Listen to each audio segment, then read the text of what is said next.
سب دیکھنے اور سننے والوں کو محبت برا سلام۔ عرفان احمد خان صاحب جرمنی سے ہمارے ساتھ ہیں۔ ناظرین، جرمنی میں بعض سیاستدانوں پہ حملے ہوئے ہیں، اس کی وجہ سے پاکستانیوں پہ کیا اثر پڑے گا، اس پر خان صاحب سے بات چیت کریں۔ خان صاحب، کیا چل رہا ہے جرمنی میں؟ دیکھیں، جرمنی میں عمومی ماحول جو ہے وہ آج کل جو یورپین پارلیمنٹ کا الیکشن ہے 9 جون کو، جی اس کی کمپین شروع ہوئی ہوئی ہے ایک عرصے سے، اور جون قریب آ رہا ہے تو وہ کمپین جو ہے وہ زیادہ اسٹرانگ ہوتی چلی جا رہی ہے۔ ہم ہر طرف اسی کی گہما گہمی ہے، لیکن جرمنی میں ایک یہ ہے کہ بعض صوبوں میں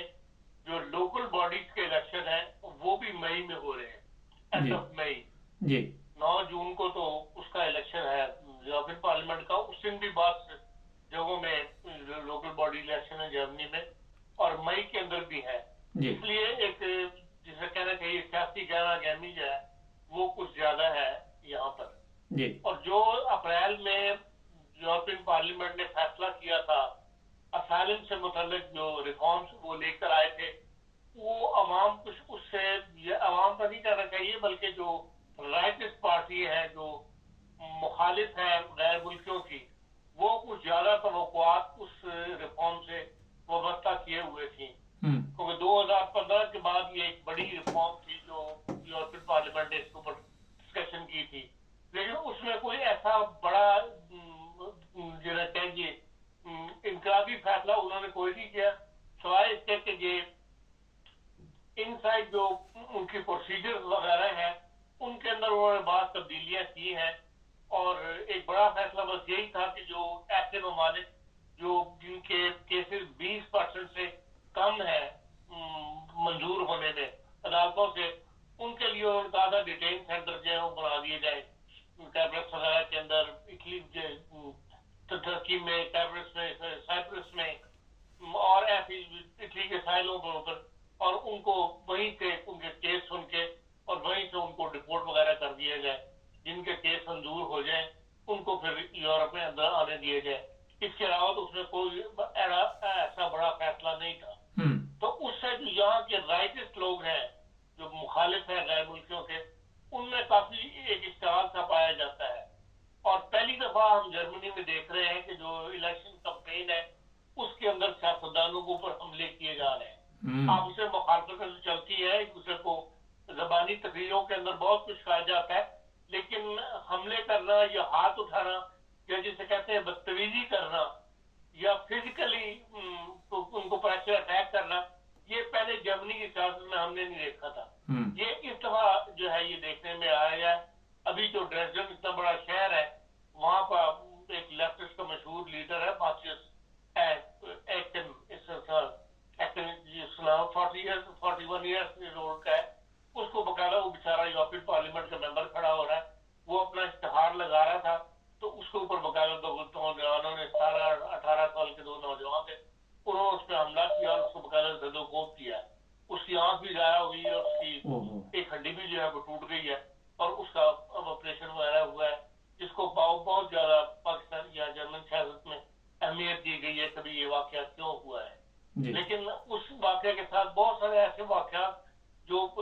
اس طرح ہائی لائٹ نہیں ہوئے تھے وہ اب سامنے آ رہے ہیں، جیسے تھورنگن ہے صوبہ ہمارا، وہاں پہ مارکس ریسکے جو ہے گرین پارٹی کا لیڈر ہے، اس کے اوپر بھی کہتے ہیں حملہ کیا گیا ہے۔ اس طرح جو ہے گنجان آبادی کا علاقہ ہمارا نارتھ رائن ویسٹفالن،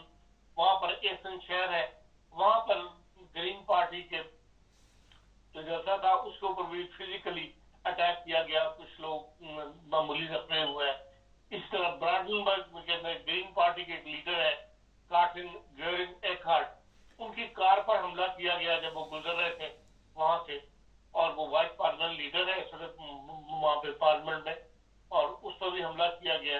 اسی طرح ایس پی ڈے کا لیڈر ہے گوٹھا، جو ٹورنگن کا ایک شہر ہے تاریخی، اس کے گھر کو وہاں پر آگ لگا دی گئی۔ ہم اس طرح اب گرین پارٹی اور ایس پی ڈے کے اوپر اتنے حملے ہو گئے ہیں کہ انہوں نے پولیس کی حفاظت کی باقاعدہ اپیل کی ہے، کبھی ہمیں پولیس کی حفاظت چاہیے۔ تو یہ صورتحال جرمنی میں پہلے ہم نے کبھی نہیں دیکھی تھی۔ اور ایک ریسرچ انسٹیٹیوٹ ہے فورشا،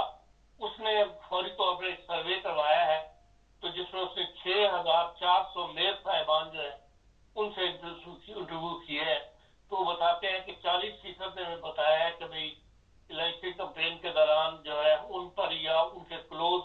जो लोग काम कर रहे थे उनकी या तो इंसल्ट की गई या उन पर फिजिकल हमले जो है वो किए गए हैं। तो ये सूरत हाल से आजकल जर्मनी गुजर रहा है और इसकी वजह यही बताई जाती है कि भाई बहुत ज्यादा जो पॉलिटिक्स है इसकी पार्टियों की, जिनमें गैर मुल्कियों को आबाद किया जा रहा है असाइलम के नाम पर, किसी तरह के ऊपर जो लोगों को बुलाया जा रहा है वर्कर्स को, उसको ये इंतहा पसंद तबका जो है पसंद नहीं कर रहा। और इसमें वो ये भी कहते हैं कि भाई ये जो कैंपेन है इस वक्त यूरोपियन पार्लियामेंट के इलेक्शन की, उसको दो ज्यादा नुमाया किया जा रहा है, दो चीजों को मुखालफिन की तरफ से। एक ये इमिग्रेशन पॉलिसी जो है जो गैर मुल्की आबाद किए जा रहे हैं, और दूसरा जो है वो यूक्रेन की जंग। इन दोनों को के ऊपर एक कैंपेन जो है चलाई जा रही है ज्यादातर इसके ऊपर, और इसके अंदर सोशल मीडिया जो है बहुत ज्यादा किरदार अदा कर रहा है। वो कहते हैं ऐसे वाकयात जो छोटे मोटे होते हैं उनको सोशल मीडिया पर खूब उभारा जा रहा है, और जिससे कि दूसरे लोगों को भी है, दूसरे शहरों में जो इंतहा पसंद है उन्हें भी शय मिलती है कि वो फिर पार्टियों के ऊपर या सियासी कारकुनों पर हमले करें। इस तरह हॉटलाइन या ऑनलाइन जो हॉट स्पीचेस है उनमें भी वो कहते हैं कि बहुत ज्यादा इजाफा देखने में आ रहा है इस कैंपेन के अलावा। तो इस सारी सूरत हाल के अंदर जो गैर मुल्की यहाँ आबाद है और जिन्होंने जर्मन नेशनलिटी ले ली हुई है, उन्हें यकीनन अपने वोट का इस्तेमाल करना चाहिए, ताकि जो है ग्रीन पार्टी या जो लेफ्टिस्ट पार्टी है जो उनके इतनी ज्यादा खिलाफ नहीं है गैर मुल्कों को आबाद करने के, उनके ज्यादा नुमाइंदे जो है वो पार्लियामेंट में आए। क्योंकि अगली जो इन्होंने करनी है गैर मुल्कियों के बारे में पॉलिसीज बनानी है, जिसका वादा किया गया है अभी इलेक्शन कैंपेन से पहले, या जो अप्रैल वाली जो इन्होंने चेंजेस की है, उस वक्त उन्होंने कहा था कि अभी हम सिर्फ इब्तिदा कर रहे हैं और आइंदा आने वाले वक्त के अंदर मजीद तब्दीलियां जो की जाएंगी। और अगर ग्रीन पार्टी और ऐसी जो गैर मुल्कियों को कबूल करने वाली पार्टियां पार्लियामेंट में ज्यादा तादाद में आ गई तो फिर उसका फायदा जो है वो गैर मुल्कियों को ही होगा। इसलिए अपने वोट का इस्तेमाल जो है वो गैर मुल्कियों मैं समझता हूँ इन हालात में जरूर करना चाहिए, चाहे वो पाकिस्तानी हो या दूसरे नेशनलिटी हो, जिन्होंने भी यहाँ पे आकर आबाद हुए हैं यूरोप के अंदर और अब वो वहाँ के मुकाबले यूरोपियन नेशनलिटी रखते हैं, उन्हें यकीन वोट का इस्तेमाल जो है वो करना चाहिए और उन पार्टियों को वोट देना चाहिए जो गैर मुल्कों की फेवर करने वाली पार्टी हैं, ताकि इन इंतहा पसंद जो सियासतदान है यूरोप के, इनकी जो है हौसला शिकनी हो और ये कम तादाद में यूरोपियन पार्लियामेंट में पहुंच सके। चले, बहुत शुक्रिया खान साहब का, थैंक यू। ना जी, आज मैं खबर देख रहा था 10,000 तुर्की उन्होंने भी सियासी बना ली हुई है जर्मनी में, और 2021, 22, 23 ये 3 सालों में ये लोग यहाँ पे पहुंचे। प्रॉब्लम अब ये है कि इनको वापस भेजना चाहती है तुर्की। देखिए वहाँ की गवर्नमेंट इनको लेने से माजरत कर रही कि हम इनको नहीं लेंगे, इनके पास तुर्किश पासपोर्ट है। समझ नहीं आई मुझे कि जब तुर्किश पासपोर्ट है तो ये या तो पासपोर्ट ख़त्म हुए हुए और ये वजह है कि नए पासपोर्ट नहीं बन रहे, जिसकी वजह से ये ट्रैवल नहीं कर रहे, और एम्बेसी से नए पासपोर्ट तुर्कियों को जारी नहीं हो रहे जो सियासी पनाह वाले। आज सोशल मीडिया पे ये खबर चल रही थी, मैंने कहा ये भी आपको बता दे। गैर मुल्की बहरहाल अपने वोट का जिस तरह खान साहब ने कहा इस्तेमाल करेंगे अपने हकूक़ के लिए,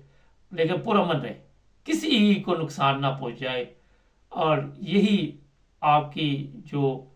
एक अच्छाई होगी, इसी से आप कामयाब हो सकते। ना मुल्क को नुकसान पहुँचाएं, ना किसी सियासतदान को, ना ज़बान से, ना आवाज़ से, ना किसी के ऊपर तशद्दुद करें, तो पुरअमन रहें। ये एक हमारा मैसेज है। हमारे चैनल को सब्सक्राइब करें। वजह ये कि इन ममालिक ने आपको रहने की जगह दी हुई और आप यहाँ पे ज़ाहिर है अपने ममालिक छोड़ के आए हुए, तो उम्मीद करते हैं कि इन चीज़ों को समझेंगे, अपने बच्चों का भी इसी तरह ख्याल रखें, उन्हें भी समझाते रहे और उन्हें बताया कि जिस मुल्क में रहते हैं उसका ख्याल भी रखते हैं। चैनल को सब्सक्राइब करना मत भूलें, फॉलो कीजिए।